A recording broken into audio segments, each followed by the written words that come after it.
Bismillahirrahmanirrahim. Assalamualaikum warahmatullahi wabarakatuh.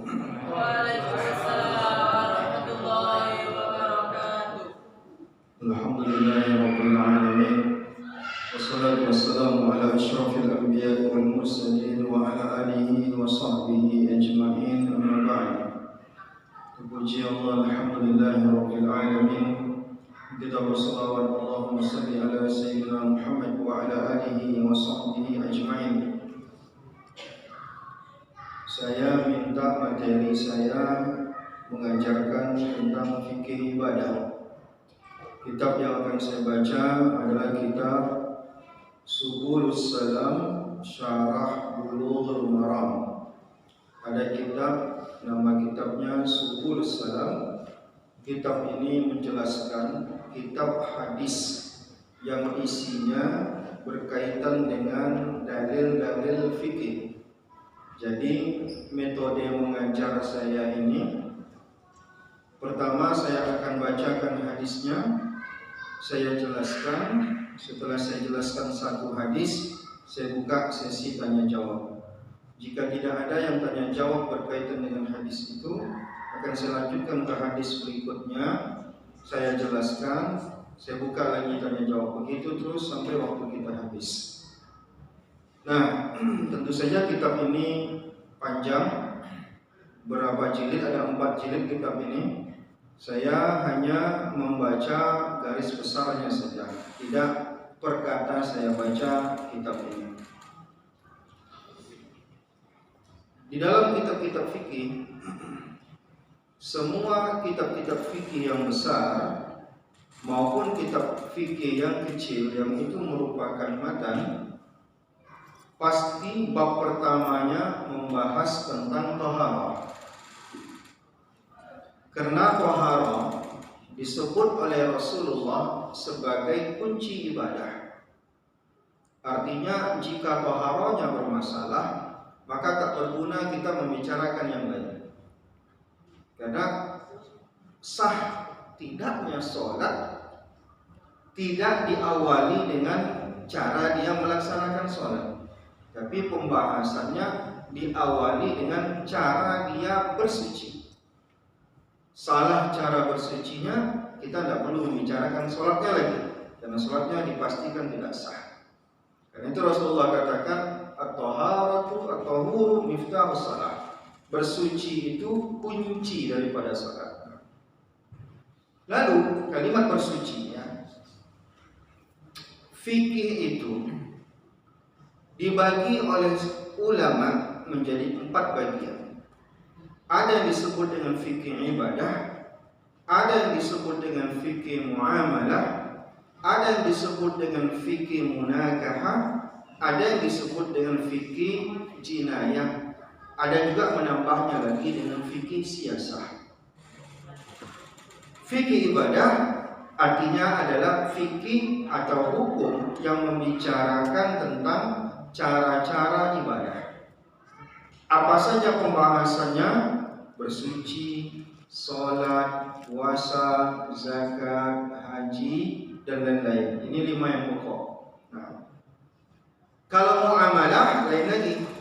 Fikih muamalah fokus membahas tentang transaksi, jual beli, ya, hutang piutang, sewa menyewa, itu masuk ke dalam bab fikih muamalah. Lalu ada lagi namanya fikih munakahah, fokus membahas urusan rumah tangga, mulai dari bagaimana meminang, mahar, akad nikah, talak, rujuk, sampai pembagian harta dan lain-lain. Ada lagi pembahasannya tentang fikih pidana dan perdata, disebut dengan fikih jinayah. Maka di UIN ada fakultas syariah, itu ada jurusan fikih jinayah, membicarakan tentang hukum pidana dan hukum perdata. Ada lagi fikih membicarakan khusus masalah politik, disebut dengan fikih siyasah. Nah, semua fikih, bab-bab fikih ini pasti ulama menyusunnya fikih ibadah nomor 1. Nah, kenapa? Ibadah urusan kita dengan Allah. Sedangkan fikih muamalah, fikih siasah, fikih jinayah, fikih munakahah itu hubungan kita sesama kita. Kita dahulukan hak Allah Subhanahu wa taala. Dalilnya dari mana? Semua dalil fikih itu dari Al-Qur'an dan hadis. Itu puncaknya dua. Tapi nanti pengembangan caranya ada namanya qiyas dan lain-lain. Saya tak sampai ke situ. Saya fokus baca. Mempelajari fikih ada dua cara. Satu, baca kitab fikih yang sudah terstruktur ditulis oleh ulama. Jadi nomor satu tentang air. Air adalah disusun oleh ulama. Yang kedua, belajar fikih ini bisa melalui ayat-ayat Quran tentang hukum, bisa melalui hadis-hadis khusus tentang hukum. Hadis itu banyak, ada yang bicarakan tentang hukum, ada yang bicarakan tentang adab, ada yang bicarakan tentang akhlak. Hadis-hadis khusus membicarakan tentang hukum, ibadah dan lain-lain dikumpulkan dalam satu kitab oleh imam, oleh ulama besar Ibnu Hajar Asqalani. Namanya kitab yang paling populer itu adalah Bulughul Maram. Tidak ada yang lebih terkenal daripada kitab ini dalam masalah fikih. Hadis-hadis tentang fikih. Nah, jadi saya pakai kitab ini. Saya perkenalkan dulu mata pelajaran kita supaya nanti tidak bingung apa yang sedang kita pelajari. Kemudian kitab Bulughul Maram ini ada ribuan mungkin yang sudah mengarang penjelasannya. Nah, yang paling populer itulah yang saya pakai, yaitu kitab Subulus Salam. Saya punya kitab lain namanya kitab ini Badrut Tamam dan lain-lain, banyak kitab mensyarah ini. Tapi dalam di sini di budget ini saya baca yang ini. Walaupun saya punya beberapa ada kitab lain yang syarah yang judul yang berbeda. Baik, kita masuk yang pertama tentang thaharah. Apa itu thaharah? Bahasa kitanya bersuci. Bersuci ini banyak tema-temanya. Mulai nanti membahas tentang media yang digunakan untuk bersuci, nanti tentang tata cara bersuci, nanti apa itu najis, apa itu hadas, bagaimana cara mensucikan najis, bagaimana mensucikan hadas. Maka nanti akan ada beberapa tema yang akan kita bahas dengan pendekatan hadis Rasulullah. Nah, yang pertama yang akan kita bahas adalah tentang air yang digunakan untuk bersuci. Air, sah atau tidaknya air yang digunakan untuk bersuci menjadi syarat sah bersuci. Ingat itu. Jadi sah atau tidaknya bapak mandi wajib, atau sah atau tidaknya bapak berwudu, ibu berwudu, ibu mandi wajib, ditentukan dengan benarlah air yang digunakan. Suci atau tidak air yang digunakan. Karena tak semua air bisa digunakan untuk bersuci. Ingat ya, najis. Kita ada mengangkat najis, ada mengangkat hadas. Ini dua yang berbeda ini. Hadas dengan najis ya. Kalau najis itu benda kotor, lengket ke badan atau ke pakaian, maka dia tak sah digunakan sholat. Air yang digunakan sembarang, asalkan dia bersih. Kalau mengangkat najis, apa saja najis itu? Pertama, semua yang keluar dari kubul dan dubur najis, kecuali air mani.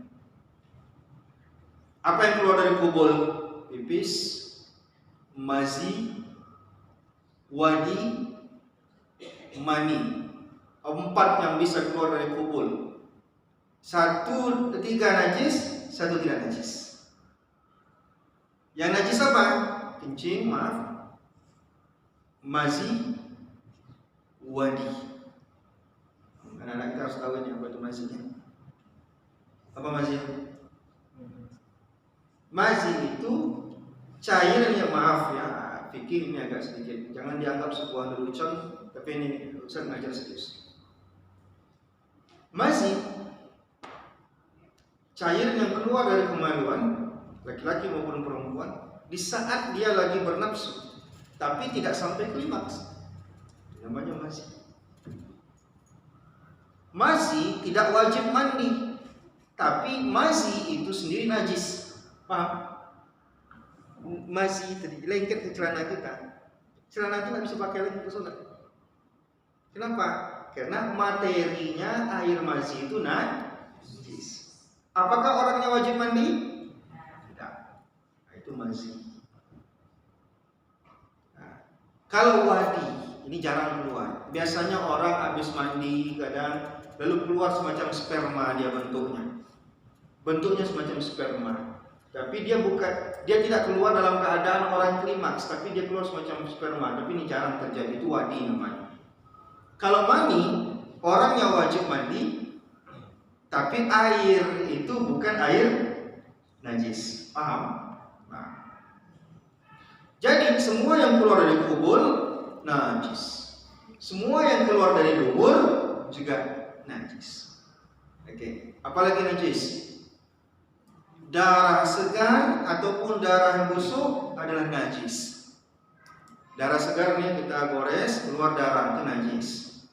Darah busuk itu apa? Nanah.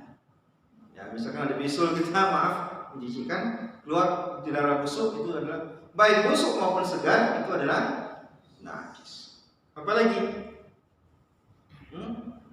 Bangkai, kecuali dua binatang. Bangkai itu adalah binatang yang tidak mati karena disembelih atas nama Allah, maka dia jadi bangkai. Kecuali dua binatang, karena dua binatang ini tak wajib untuk disembelih. Apa itu? Satu lagi, belalang. Ikan dan belalang tidak wajib disembelih, tak perlu disembelih, dia mati itu boleh dimakan, dia tak jadi najis. Oke, apalagi yang dia merupakan najis?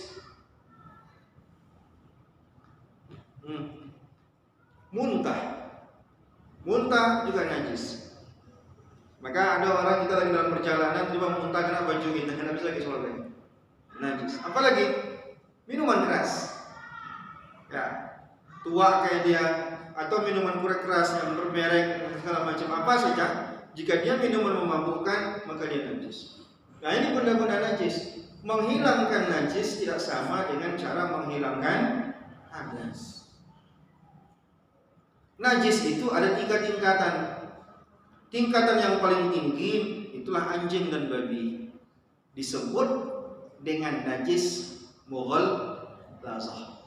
Najis berat. Dalam mazhab Syafi'i disebut dengan najis mughalazah. Cara membersihkannya, dia harus disamak. Bagaimana cara menyamak?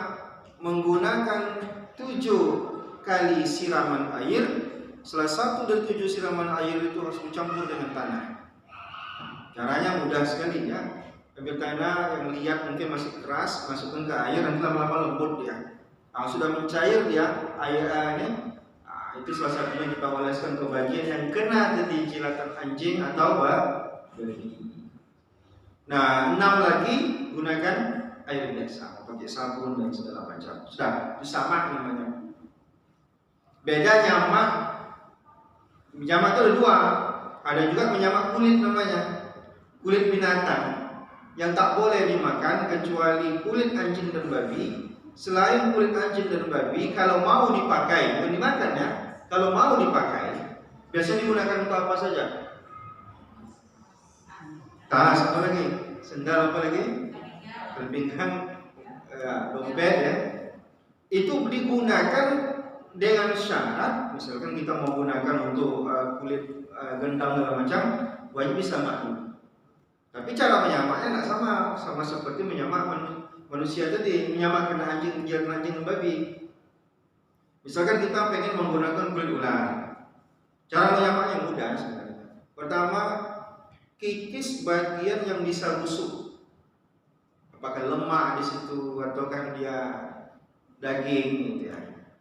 Lalu kemudian direndam menggunakan air yang kuat ya, seperti air cuka segala macam.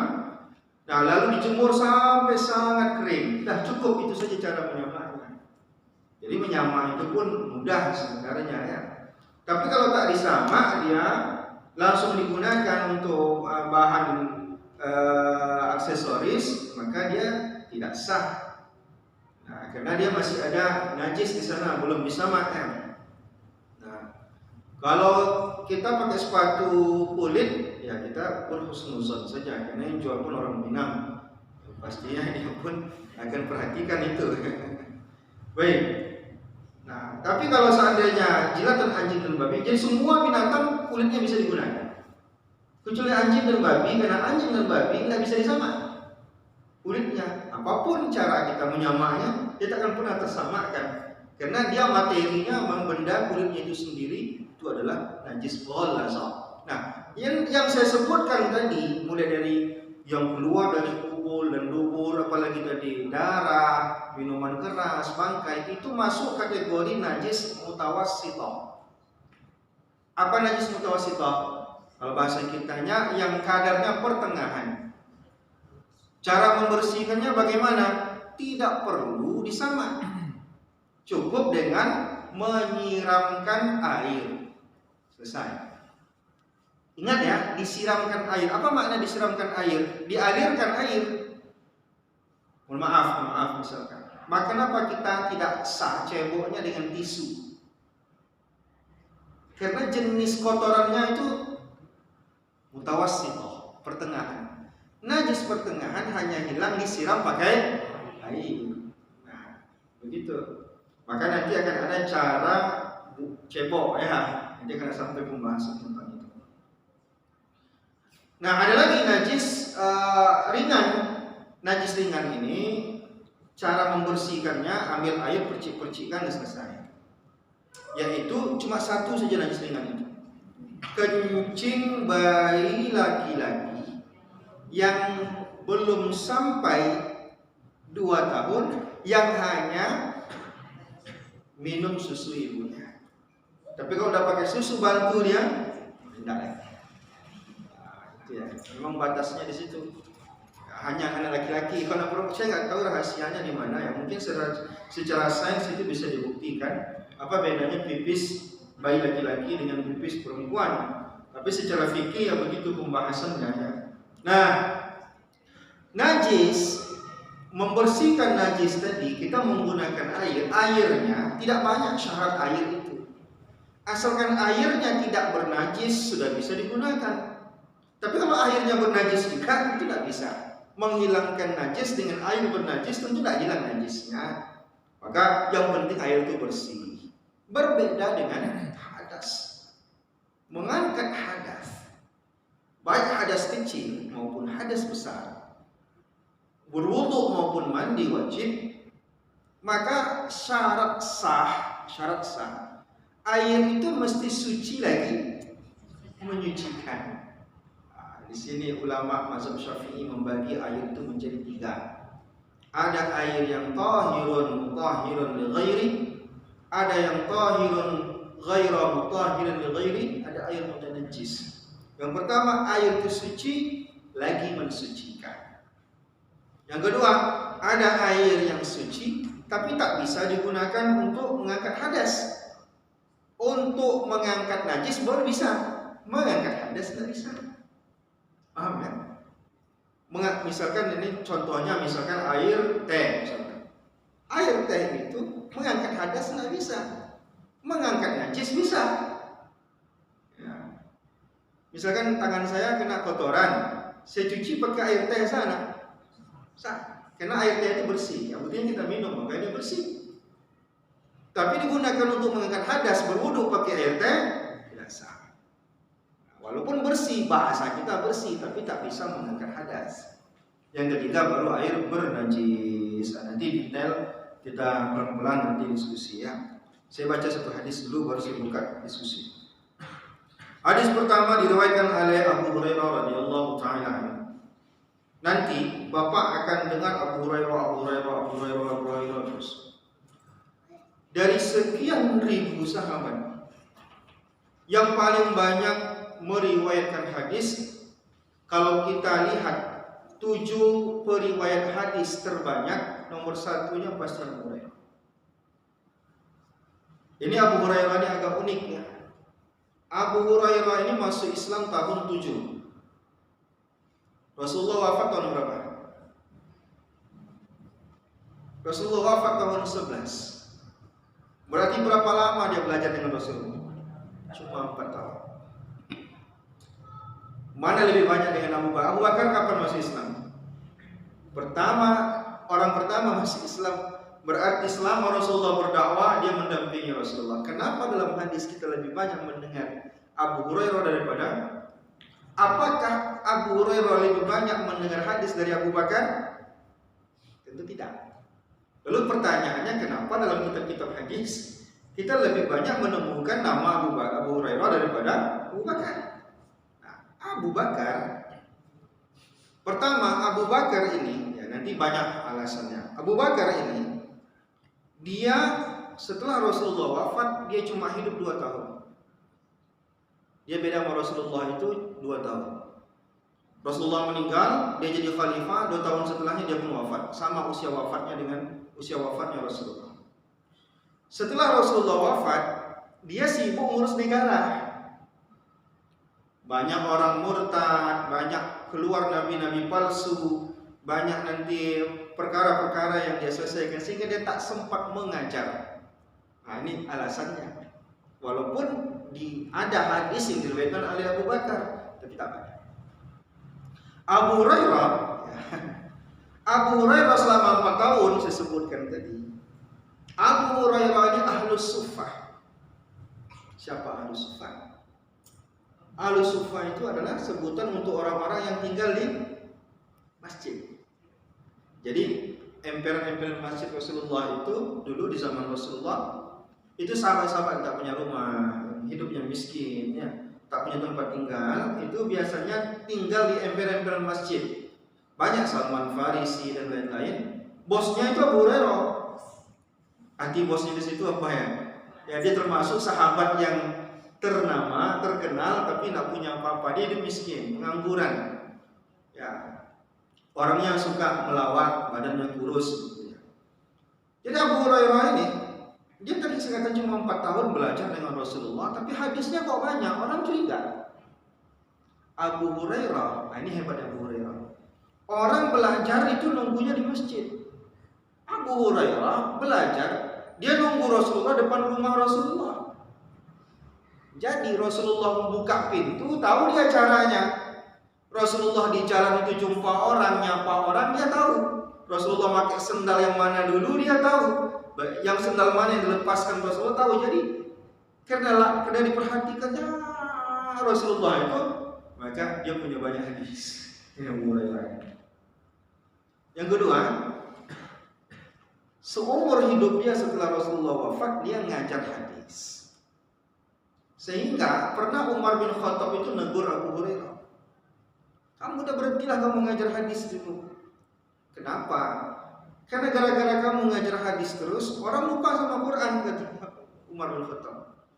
Begitulah intensnya dia ngajar hadis itu, sampai dia tak ngajar Quran, dia ngajar hadis Rasulullah. Sampai Umar takut nanti orang justru lebih kenal hadis daripada Al-Quran. Padahal Al-Quran nomor 1 daripada hadis nomor 2. Nah, sampai-sampai Umar bin Khattab mengirim dia untuk jadi gubernur di Bahrain. Jadi akhirnya Abu Hurairah ini jadi gubernur di Bahrain. Nah, baik, ini sekelumit ya tentang Abu Hurairah. Nanti kita cerita lagi tentang Abu Hurairah ini karena hadis tentang Abu Hurairah banyak. Mungkin satu lagi ingin saya ceritakan tentang Abu Hurairah. Abu Hurairah ini nama aslinya, dia ini agama pertamanya adalah Majusi. Bapaknya seorang Majusi. Majusi itu yang disembah itu apa? Api, matahari, itu disembah orang Majusi. Maka dulu ketika dia pertama-tama namanya itu Abdus Syams. Abdus Syams itu bahasa kitanya hamba matahari. Setelah dia Islam, dirubah oleh Rasulullah namanya menjadi Abdurrahman. Karena Rasulullah itu ada nama-nama yang haram. Kita pun hati-hati ya memberi nama anak, ada yang haram. Rasulullah itu kalau lihat nama sahabat tidak bagus, dia rubah. Ada orang namanya Huzun. Huzun itu sedih artinya. Kata Rasulullah, tidak wajar manusia punya nama seperti itu. Ganti namanya jadi Sahal. Sahal itu artinya gembira, senang aja bawaannya. Ini kan cuma Rasulullah, itu biasa ya. Jadi namanya kenapa? Abu Hurairah ini artinya bapak kucing. Hurairah itu asal katanya hirun. Hirun itu kucing liar. Kalau kucing yang dijinak itu namanya kitun bahasa Arabnya. Kalau kucing yang kadang kurapan di pinggir jalan, dibuang-buang orang, itu namanya hirun. Kalau yang digendong-gendong mana-mana yang dijual-jual belikan itu bahasa Arabnya kitun. Ya, diambil sama orang Inggris jadi kitty. Jadi memang sebenarnya asupan itu dari bahasa Arab. Jadi Abu Hurairah ini pernah dia habis ceramah Rasulullah, isi ceramahnya itu tentang bagaimana menyayangi makhluk Allah. Ya. Ketika pulang dari pengajian itu dia ada kucing, ada kedinginan, mau mati, anak kucing. Dia ambil anak kucing itu. Lalu kemudian dia selimutin anak kucing ini. Dia baru mendengarkan hadis, dia baru mendengar ceramah Rasulullah tentang bagaimana menyayangi binatang. Dia ambil kucing itu, lalu kemudian dia kasih makan, dia kasih minum, ya, dia gendong-gendong kemana pergi dia bawa kucing itu. Kata Rasulullah ketika melihat dia, "Anta Abu Hurairah," kata Rasulullah. Jadi dapat namanya dari Rasulullah. "Kamu ini bapaknya kucing," kata Rasulullah sambil canda melihat dia gendong-gendong kucing. Sejak itu dia lebih suka dipanggil Abu Hurairah. Itulah ya kenapa dia akhirnya dikenal dengan Abu Hurairah radhiyallahu taala. Baik. Nanti kita jumpa nama Abu Hurairah lagi, kita cerita lagi. Qala Rasulullah sallallahu alaihi wasallam. Jadi setiap kali kita menyebut nama sahabat, adabnya kita membaca radhiyallahu anhu ya. Jadi ini Allah sendiri ya, radhiyallahu anhum wa radu'an. Allah ridha kepada mereka dan mereka juga ridha kepada Allah. Kita juga ridha kepada Allah, tapi Allah tak menyebut kita ridha. Tapi sahabat-sahabat ini sudah disebut oleh Allah radhiyallahu. Jadi kita radu'an. Jadi kita harus menyebut mereka itu radhiyallahu anhu. Meskipun radhiyallahu tidak hanya untuk sahabat semata. Jadi jangan kita pikir di kitab-kitab nama orang lalu disandingkan dengan radhiyallahu anhu, tak mesti itu sahabat. Ada juga orang-orang soleh yang kemudian dikasih doa radhiyallahu anhu. Jadi kan banyak doa-doanya, ada rahimahullah. Biasanya kalau orang rahimahullah itu orangnya udah wafat. Misalkan ada sahabat nih, kalau sahabat memang wafat ataupun tidak wafat ini pasti disebut radhiyallahu anhu. Nah kalau ada ulama-ulama, Imam Syafi'i, Imam Maliki, nah itu biasanya ulama-ulama besar itu biasanya kalau udah wafat dipanggil, disebut ujungnya tadi rahimahullah. Kalau kita almarhum sama juga kalau akar katanya rahimahullah dengan almarhum sama. Almarhum yang dirahmati itu artinya. Siapa yang merahmatinya? Ya Allah Subhanahu. Rahimahullah jelas sama juga maknanya. Semoga dia dirahmati oleh Allah Subhanahu wa taala. Jadi kalau bapak mati boleh enggak disebut rahimahullah? Sama saja dengan menyebutnya almarhum. Nah, tapi orang Arab enggak kenal dengan almarhum. Istilah almarhum itu di Arab enggak dikenal semua orang. Itu di kita dikenalnya almarhum. Ya. Cuman janganlah kita ganti-ganti istilah ini, nanti orang bingung pula. Kalau masih hidup orangnya biasanya hafizahullah. Hafizahullah itu biasanya kalau orangnya masih hidup ya. Nah, kalau para nabi itu alaihi salam. Malaikat juga alaihi salam. Khusus Nabi Muhammad alaihi salatu wassalam, tambah salatnya. Ya, alaihi salatu wassalam. Kalau nabi yang lain itu alaihi salam. Sama dengan malaikat juga alaihi salam. Jangan bapak penggal, kita panggil ceramah Ustaz Muhammad Hanafi alaihi salam aja salah itu. Tidak boleh ya. Nah, rahimahullah boleh, tidak boleh aja, tapi memang tak cocok tempatnya, belum lagi. Ya, tapi kalau hafizahullah itu mungkin lebih banyak digunakan. Nah, qala Rasulullah sallallahu alaihi wasallam bersabda, qala Rasulullah SAW fil bahri. Jadi ceritanya begini ya, setiap hadis ada asbabul wurud. Kalau ayat Quran ada namanya asbabun nuzul. Asbabun nuzul itu kronologi turunnya ayat. Contoh begini. Datanglah orang-orang Arab ke rumah Abu Talib. Abu Talib, suruh keponakanmu itu berhenti berdakwah. Ya, nanti ku sampaikan. Apa yang dia minta akan kami wujudkan. Tawaran ke Rasulullah. Ini contoh asbabun nuzul ya. Pulang Rasulullah, datang Abu Talib. Muhammad, kamu disuruh berhenti berdakwah. Apapun yang kamu minta dikabulkan orang tuh. Minta perempuan tercantik se-Arab, nanti dikasih. Minta jadi paling kaya se-Arab, nanti dikasih. Kata Rasulullah, oh enggak. Datang lagi orang tuh, ditolak sama Nabi Muhammad. Kata Abu Talib, ya udah sekarang begini aja lah. Sehari sembah Tuhan kami, sehari sembah Tuhan dia. Nah, tawaran kedua. Nah, ganti-gantian aja lah kita. Sekali sembah Tuhannya Nabi Muhammad itu, sekali sembah Tuhan kami. Turun ayat, Qul ya ayyuhal kafirun la a'budu ma ta'budun. Katakan wahai Nabi Muhammad, wahai orang-orang kafir, la a'budu ma ta'budun, aku takkan sembah apa yang kalian sembah, wala antum a'biduna ma a'bud, juga tak perlu capek-capek menyembah apa yang kami sembah. Itu namanya asbabun nuzul. Contoh lain misalkan, orang-orang Arab ini kalau udah sore-sore nongkrong gitu ya, menceritai kehebatan nenek moyangnya.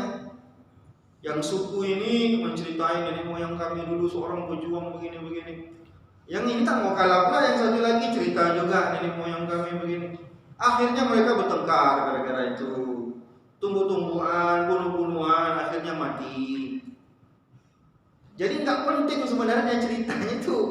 Ngabis-ngabisi waktu.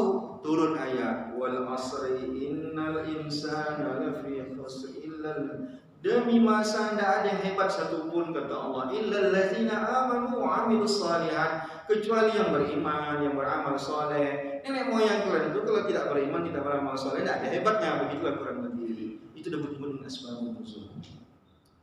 Nah, dalam hadis ada namanya asbabul wurud.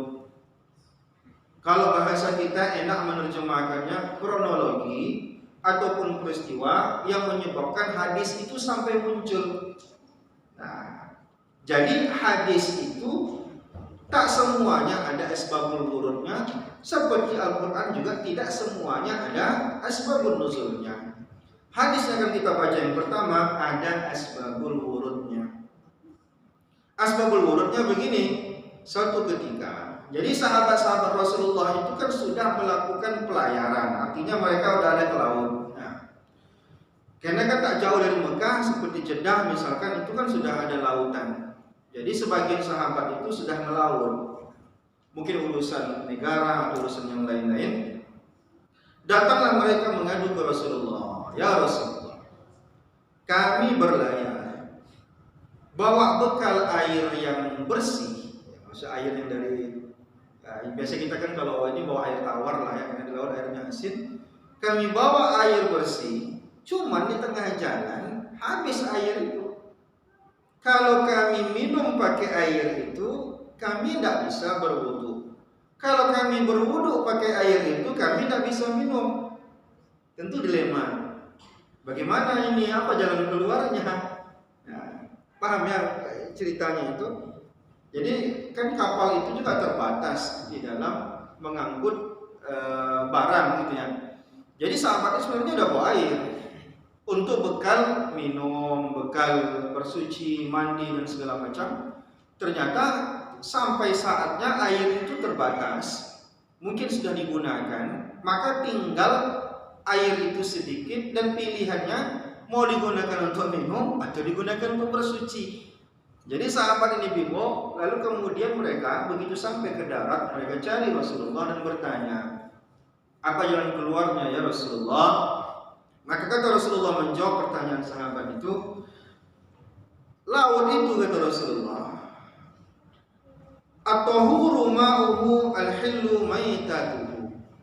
Kata Rasulullah, masalah laut, airnya itu suci, bangkainya halal. Bangkainya maksudnya ikan-ikan yang mati tak disembelih itu halal dimakan. Nah, sedangkan airnya suci. Maka menjawab, sebenarnya Rasulullah ingin menjawab pertanyaan sahabat, ngapain kalian bingung? Air yang bersih tadi kalian gunakan untuk minum, untuk bersucinya gunakan air laut.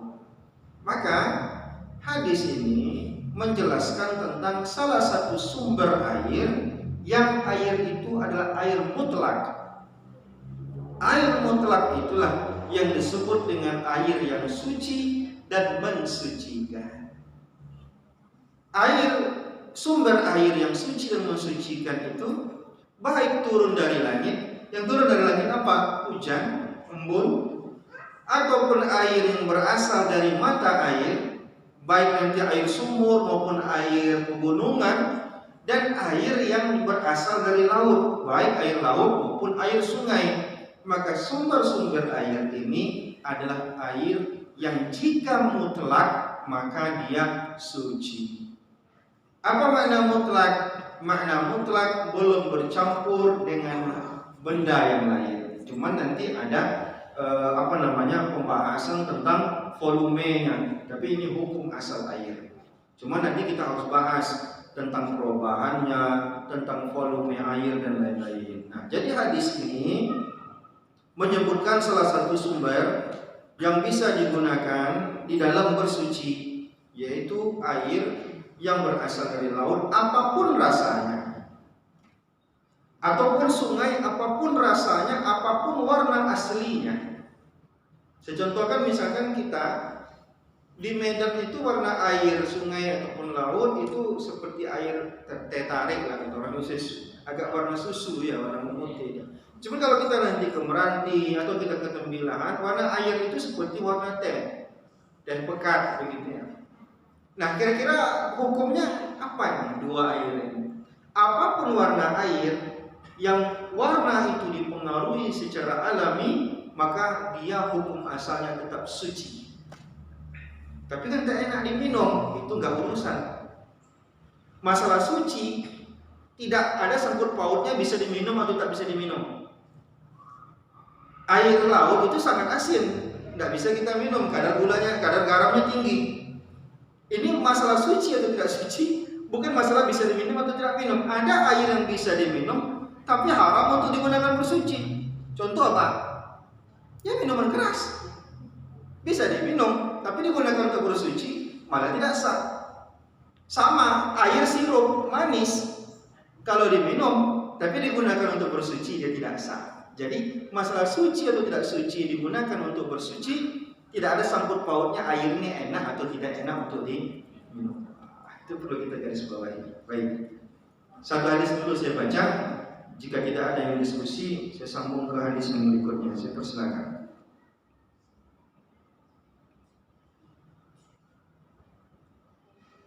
Lanjut. Hadis kedua. Hadis keduanya diriwayatkan oleh sahabat yang mulia Abu Sa'id Al-Khudri. Abu Sa'id Al-Khudri adalah salah satu ulama di kalangan sahabat. Nah, ini hebatnya, ini adalah dia sahabat, dia juga ulama di kalangan sahabat yang mulia. Abu Sa'id Al-Khudri ini salah satu sahabat yang banyak meriwayatkan hadis dan salah satu sahabat yang populer. Banyak cerita dia. Di antaranya Abu Sa'id Al-Khudri ini pernah suatu ketika melakukan perjalanan yang Rasulullah tidak ikut.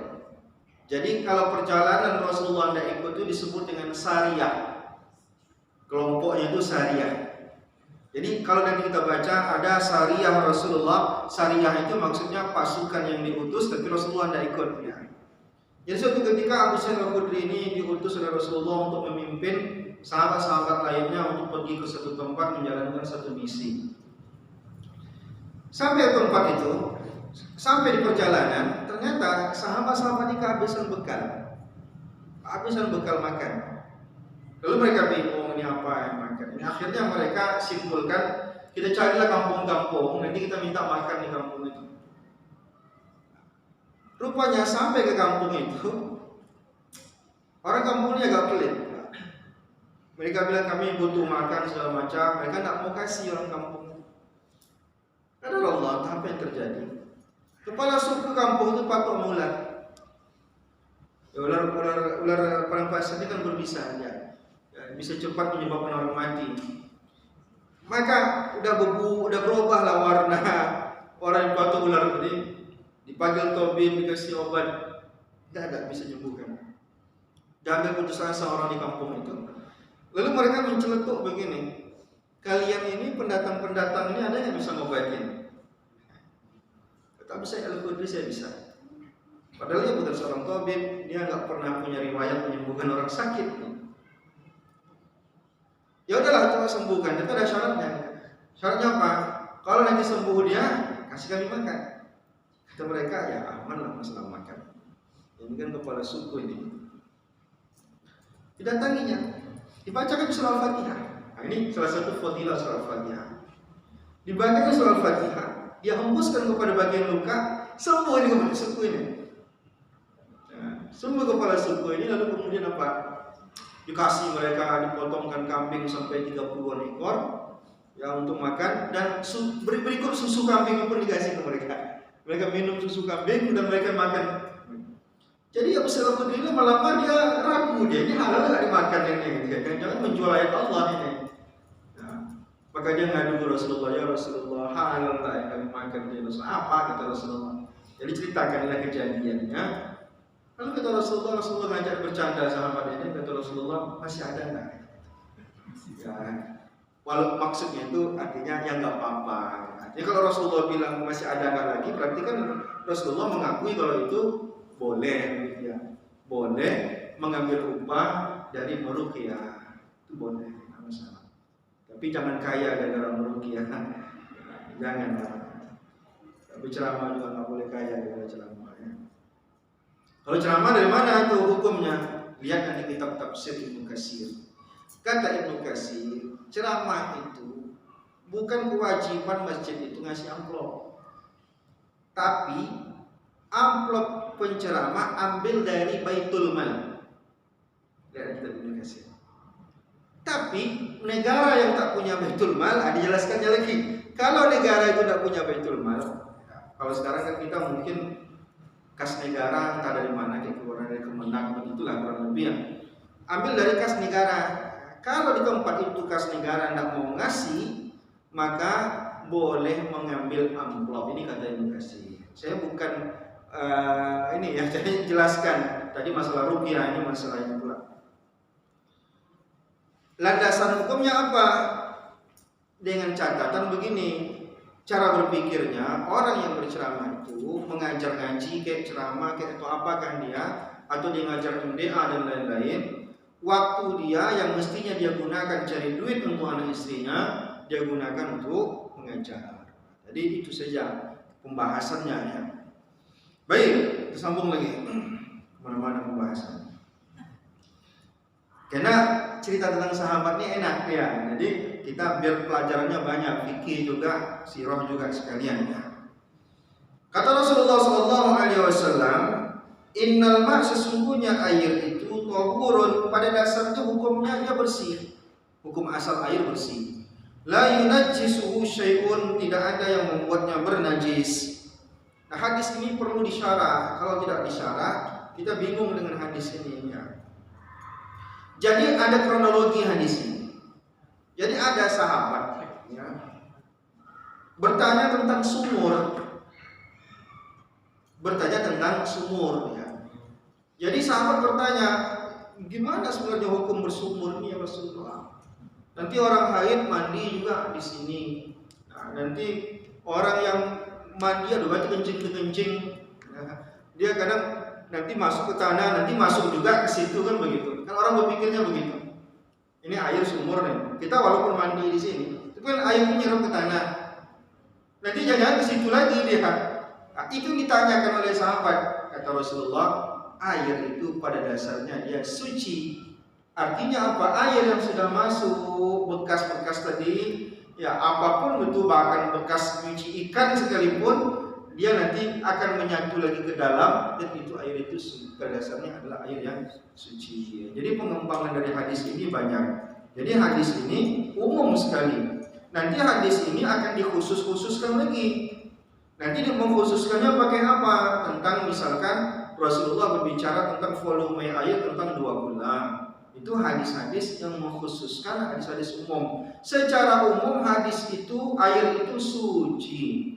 Cuma nanti akan berkaitan dengan volume air yang mengkhususkan hadis yang umum ini. Rasulullah bilang, air jika sampai 2 kula, maka dia tidak akan dinajiskan oleh apapun kecuali berubah rasa, warna dan baunya. Berarti kan ada pengkhususan. Baik, ada yang diskusi? Lanjut hadis Abu Umamah Al-Bahili radhiyallahu anhu. Habis belum? Apa lagi? Permen lagi. Sebaca cepat hadisnya. Qala Rasulullah sallallahu alaihi wasallam, innal ma'a, sesungguhnya air itu la yunajjisuhu syai'un, tidak akan ada yang membuatnya bernajis, illa ma ghalaba ala rihihi, kecuali nanti dia berubah baunya, wa ta'mihi, dan rasanya, wa launihi, dan warnanya. Jadi begini, air itu berubah hukumnya jika berubah 3 sifat dasar air: rasa, bau, warna, misalkan. Jadi contoh begini, misalkan ada air, apapun asal air ini, apakah warnanya air meranti nanti merah, apakah air nanti tempat lain agak dia warnanya warna susu dan lain-lain, dia ada warna aslinya, ada bau aslinya, dan ada rasa aslinya. Nah, jika air itu sudah sampai 2 kula, dengan syarat ya, dia sampai 2 kula. Kalau dia sudah sampai 2 kula, masuk benda ke dalamnya, berubah hukum air ini jika berubah salah satu dari 3 sifat dasar air tadi. Misalkan masuklah tikus ke dalam sumur air, masih sahkah digunakan untuk bersuci? Kecuali berubah salah satu dari 3 tadi: bau, rasa, warna. Misalkan kena dalam dia agak bau, berarti dia rasanya berubah misalkan. Tapi kalau tak sampai 2 kula, ini, kalau tak sampai 2 kula, berubah ataupun tak berubah salah satu dari 3 tadi, dia tetap najis. Maka yang pertama yang kita pastikan adalah air itu sudah sampai 2 kula atau belum. 2 kula ini jadi masalah lagi, seberapa lah ukuran 2 kula itu. Nah, kalau Wahbah Zuhaili menyebutkan sampai 200 liter. Kalau Imam Syafi'i mengatakan gini, adalah 2 kula itu yang 1 hasta seperempat. Nah, ini 1 hasta seperempat sepanjang ini. 1 hasta seperempat lebarnya, 1 hasta seperempat panjangnya, 1 hasta seperempat tingginya, itu volumenya itu 2 kula. Cuman ini lebih sedikit ya, kalau kita lihat ulama-ulama kontemporer bahkan itu menghitungnya lebih banyak, sampai 200 liter. Nah, tapi kita kan nggak tahu air itu agak-agaknya udah sampai belum. Cuman kita ini aja lah, kita prediksi aja lah. Nampaknya kalau 1/4 ini kesananya 1 hasta seperempat, ke bawahnya 1 hasta seperempat. Ini air ini dia agak-agak 20. Berarti kalau ember kecil itu udah 2 kula atau belum? Belum 2 kula. Maka kalau ibu mandi wajib ya, masuk ke ember air, udah masuk nanti sabun-sabun segala macam, maka air itu jadi mustamal ya. Maaf, air itu tidak lagi mensucikan karena masuk benda lain walaupun benda bersih. Tak tuntas pembahasannya, nanti kita bahas lagi pembahasan itu pada pertemuan berikutnya. Allahu a'lam bishawab.